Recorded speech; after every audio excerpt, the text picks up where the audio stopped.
10 дугаар богдтой болсноор одоо яг ямар өөрчлөлт гарах вэ? Монголын буддизм. Шашны эзэн гэж байдаг. Шашны эзэн. Жишээлбэл ингээ бурхны шин дэлгэрсэн манай Монголд гэхэд л одоо Монголд яаж бурхны шин дэлгэрсэн бэ гэхэл эртний монголчуудын үед одоо нөгөө хөнөг үеийн хөнөгөөс өмнөх одоо эртний монголчуудын дунд бурхны шин дэлгэрж байсан. Тэрний нэг жишээ нь бол одоо манай монголчуудын дунд энэ энтхэг үг хэрэгэлдэг бид нэр. Тэгээ яг энтхэг үг орж ирснийг ингээд аваад үзэх юм бол яг эртний монголчуудтай холбогдоод.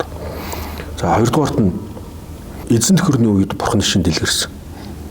Эзэн төхөрний үед хаадууд бурхны шинийг дэлгэрүүлсэн байна. Дараад нь 3 дугаар үеийн үед 3 дугаар дэлгэрэлтийн үед нь бол энэ өвөр Монголын Төмөд хушууны Алтан хаан, Ар Монголын Автаасан хаад хамтарч агаад бурхны шинийг дэлгэрүүлсэн. Тэгэхээр дэлгэрсэн нь бол дандаа төрөөс дэмжлэгтэйгээр дэлгэрж ирсэн. Тэгэхдээ энэ яг шашных нь тэр шашныг голлож дэлгэрүүлж ирсэн яг гол хүмүүс нь байдаг. Тэгээ одоо манай Монголын бурхны шний эзэн гэх юм бол ялч аргагүй богд ламтай холбогддог. Тэгэд богд лам нь өөрөө одоо тэр шашнаа эзэн болж авч явж дэлгэрүүлнэ гэсэн үг л дээ.